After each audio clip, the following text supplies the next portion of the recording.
Welcome to my YouTube channel Palash Khan মানুষের মুখোমুখি। আজকে আমি এসেছি টাঙ্গাইল জেলার দেলদুয়ার উপজেলাতে জানতে বাংলাদেশের প্রেক্ষাপট, সমসাময়িক বিষয় এবং মানুষের মতামত, অভিজ্ঞতা, ভাবনা। চলুন কথা বলি সরাসরি। আসসালামু আলাইকুম। ওয়ালাইকুম কাকা সালাম। কেমন আছেন? ভালো। আপনার নাম কি? নুরুল ইসলাম। আচ্ছা আচ্ছা, নুরুল ইসলাম কাকা, এই যে বর্তমানে আপনি শুনছেন যে ধানমন্ডি 32 নাম্বার ভেঙে ফেলা হয়েছে, এই ধানমন্ডি 32 ভেঙে ফেলা হয়েছে, আপনার কি মনে হয় যে এটা কতটুকু যৌক্তিকতা ছিল যে এই ধানমন্ডি 32 নাম্বার ভাঙা হয়েছে? আমার যৌক্তিকতা এইটুকুই যে ওখানে বলে আয়না ঘর ছিল, এই জন্য আমার মনের দিক থেকে আমি ব্যক্তিগতভাবে ভাবতে আছি এবং মনের দিক থেকে একটু খুশি হয়েছি যে আয়না ঘরটা প্রকাশ পাইল এবং ভাঙ্গা হইল।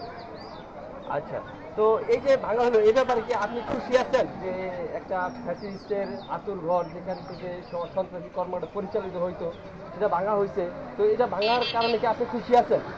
ইনশাল্লাহ আমি খুশি আছি। আচ্ছা, আরেকটা বিষয় যে মানুষ বলতো যে আয়না ঘর নামে কোনো কিছু নাই, তো আয়না ঘরের আমরা দেখলাম যে এই যে রিসেন্টলি মাননীয় ইন্টেরিয়ম গভর্নমেন্টের প্রধান উপদেষ্টা ডক্টর ইউনূস স্যার এই আয়না ঘরকে প্রদর্শন করলো।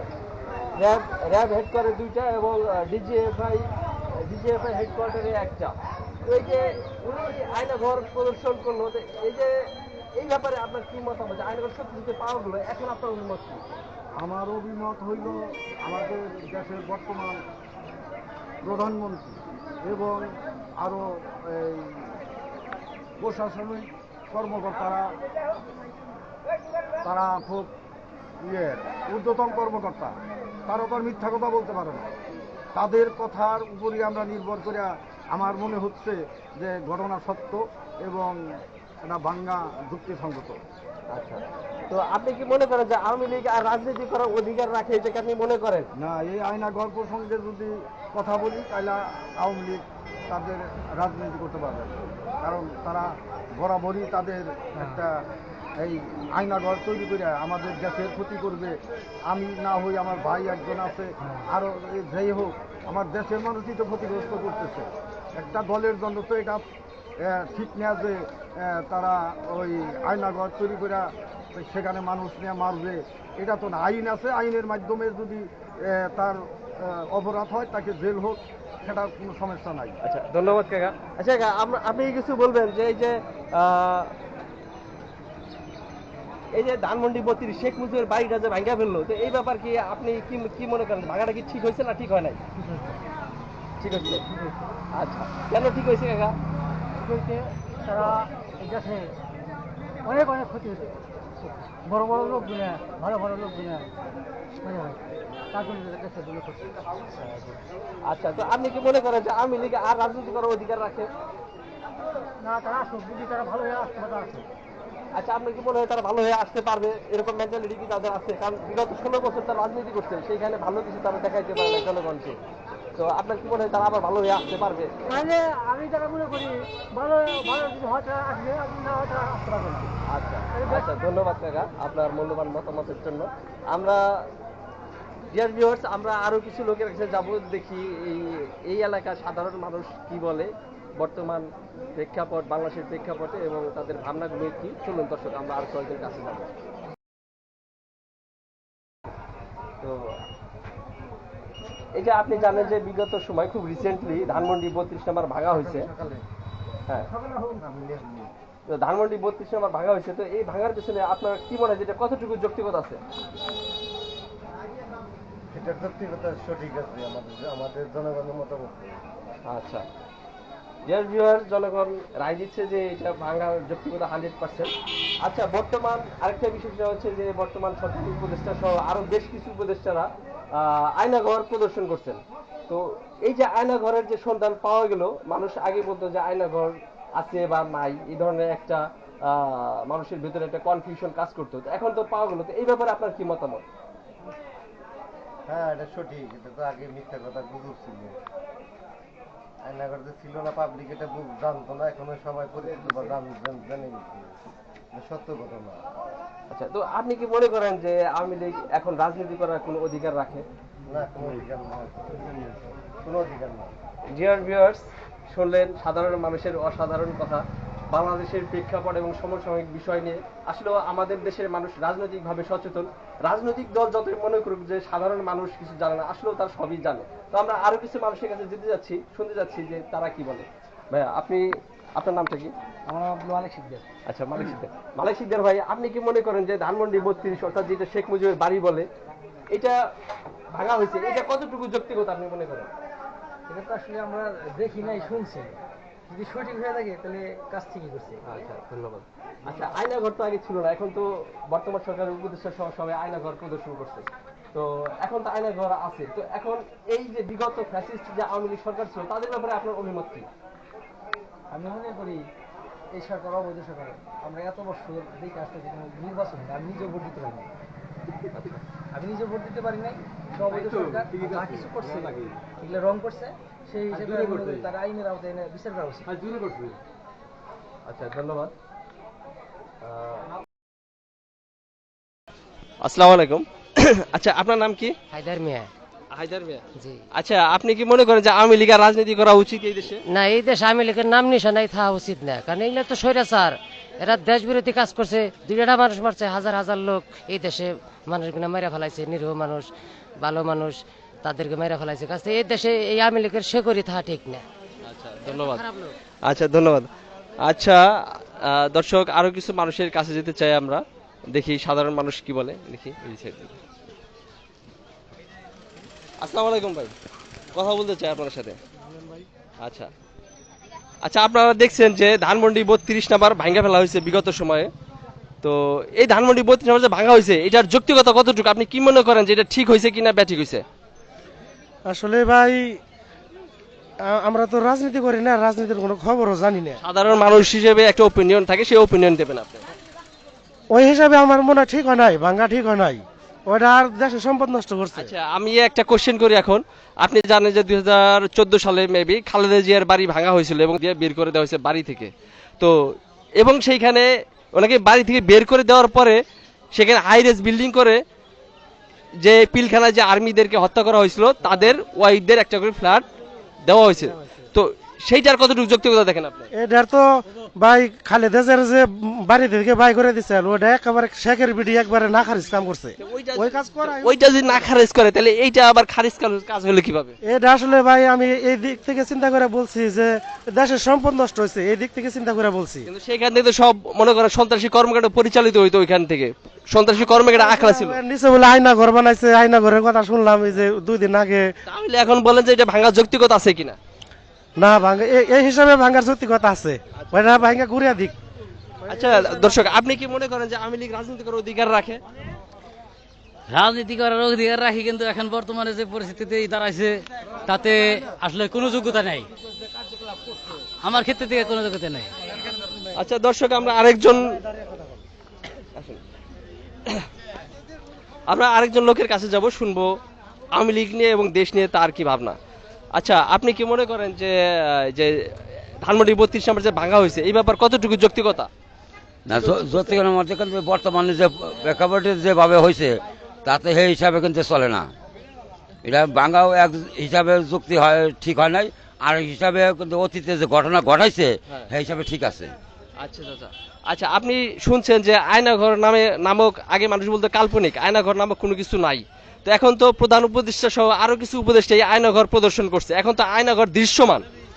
তো এখন আপনার কি মনে হয় যে আওয়ামী লীগ তারা যে প্রোপাগান্ডা চালাইতো, বা আওয়ামী লীগ বলতো যে আয়নাঘর নামক কিছু না, এখন তো পাওয়া গেল, এখন এই ব্যাপারে আপনি কি বলবেন?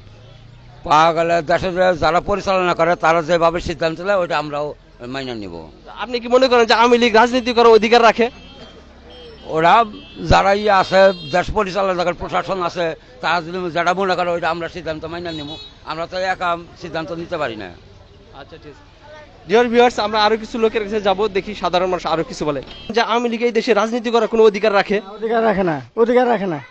আচ্ছা, আপনি কি মনে করেন অধিকার? কোনো অধিকার নাই, কোনো অধিকার নাই। কোনো অধিকার নাই, আপনি না অধিকার নাই। আপনি মনে করেন কোনো অধিকার? ভাইয়া এই সমস্ত দল, এই আওয়ামী লীগ নিশানাই এই দেশে থাকা ঠিক না। ডিয়ার ভিউয়ার্স, দেখলেন এই এলাকার সাধারণ মানুষ, তারা সাধারণ হলেও তাদের ভাবনাগুলো অসাধারণ। তারাও রাজনৈতিকভাবে সচেতন, তারাও মনে করে বিগত সময়ে আওয়ামী লীগ যত অত্যাচার জুলুম মানুষের উপরে করেছে, সেই কারণে আওয়ামী লীগ ইন ফিউচারে এই দেশে আর রাজনীতি করার কোনো অধিকার রাখে না। ভিউয়ার্স, আজকে আমি এখানে কিছু ব্যবসায়ী পেয়েছি এই এলাকার, আমি তাদের কাছে এখন জিজ্ঞেস করব যে বর্তমান বাংলাদেশের প্রেক্ষাপট এবং সমসাময়িক বিষয় নিয়ে এবং তাদের কি ভাবনা, অভিজ্ঞতা এবং তাদের মতামত। চলুন দর্শক কথা বলি সরাসরি। আচ্ছা, ওকে। আসসালামু আলাইকুম।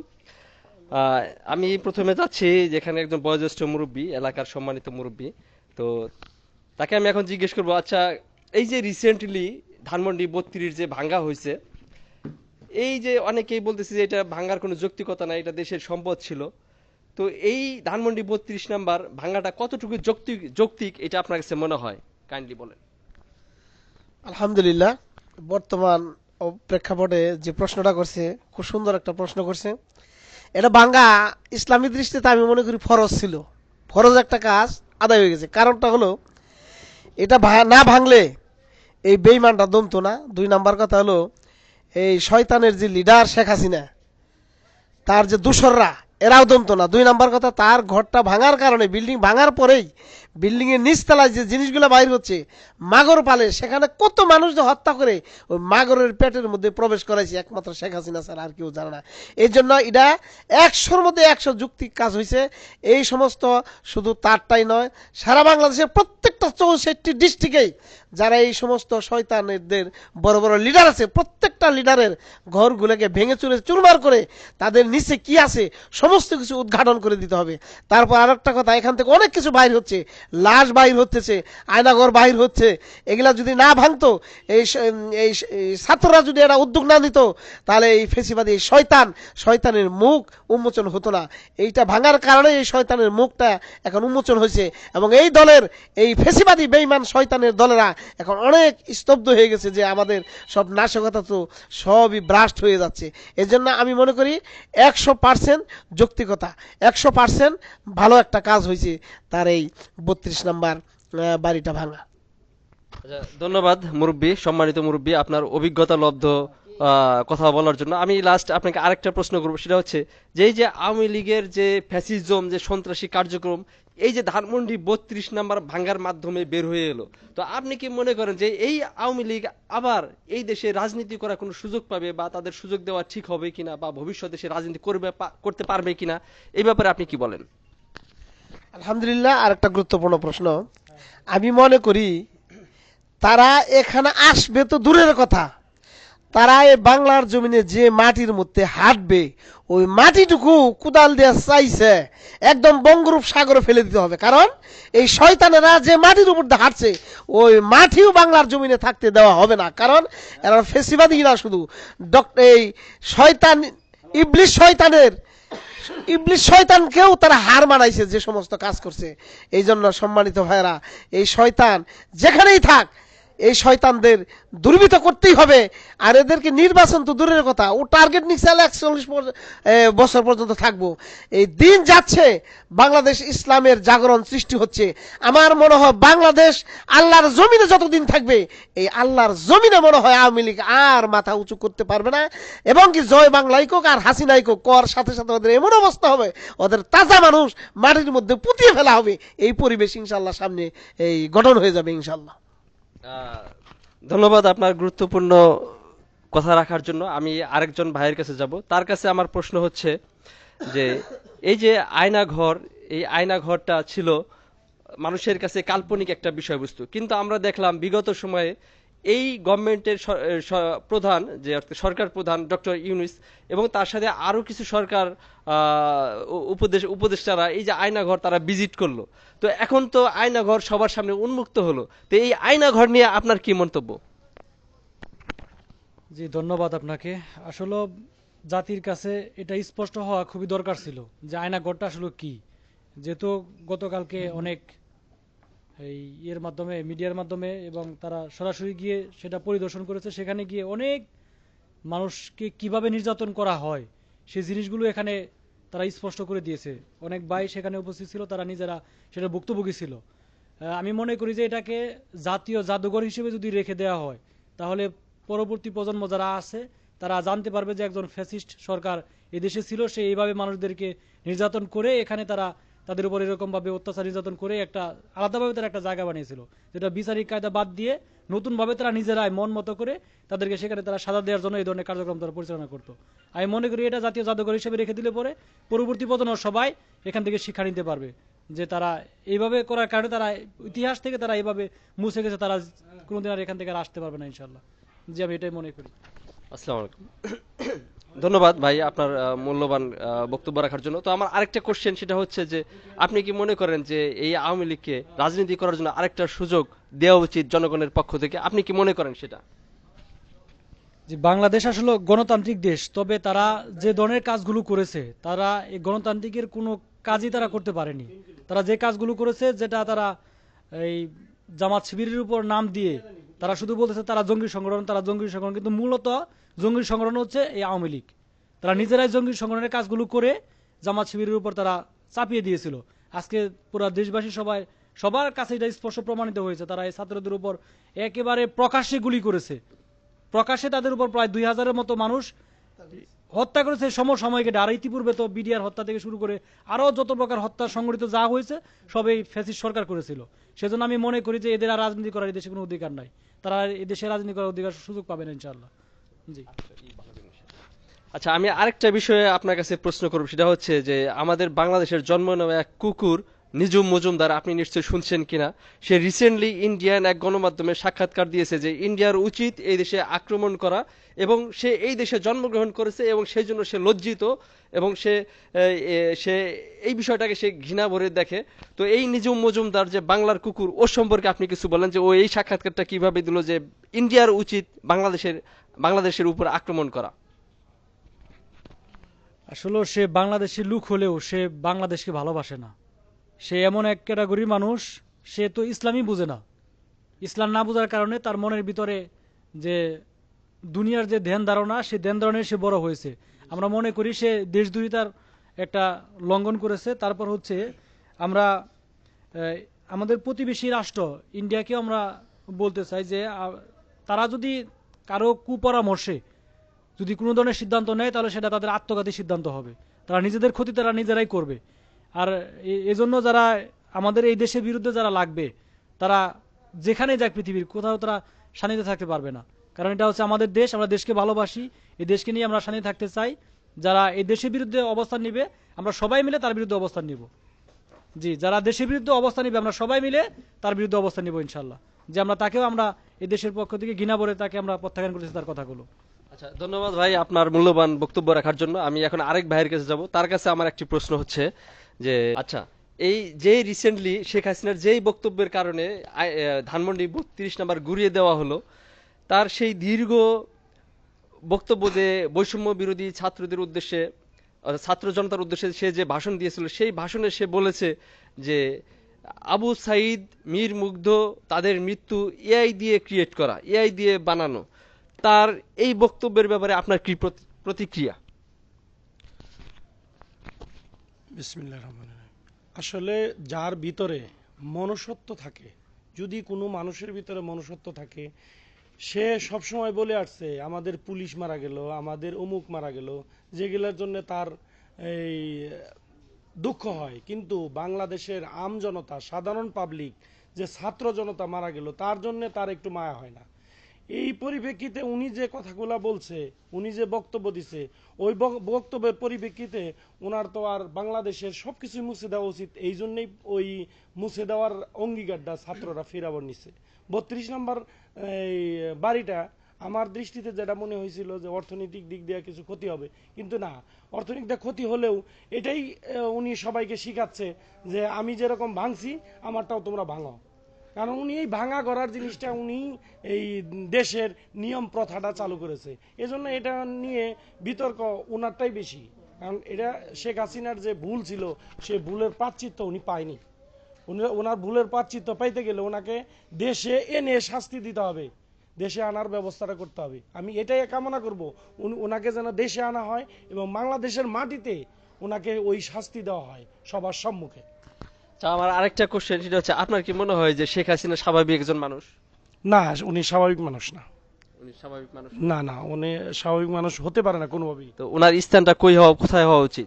ওনার স্থান যে নমরুদ, ফেরাউন, ওর চেয়েও নিকৃষ্ট হওয়া উচিত। কারণ ওদের মনেও কিছু কিছু সময় কিছু মায়া চলে আসতো, ওনার স্ত্রীরা ওনার করতো, কিন্তু শেখ হাসিনা এমন একটি লোক, ওনার ভিতরে কোনো মনুষ্যত্ব নাই। ডিয়ার ভিউয়ার্স, আপনারা আছেন পলাশ খান মানুষের মুখোমুখি, শুনলেন সাধারণ মানুষের অসাধারণ কথা। তো আজকে এ পর্যন্তই, আমরা আবার মিলিত হব অন্য কোনো জায়গায় অন্য কোনো বিষয় নিয়ে। ততক্ষণ পর্যন্ত ভালো থাকবেন সবাই।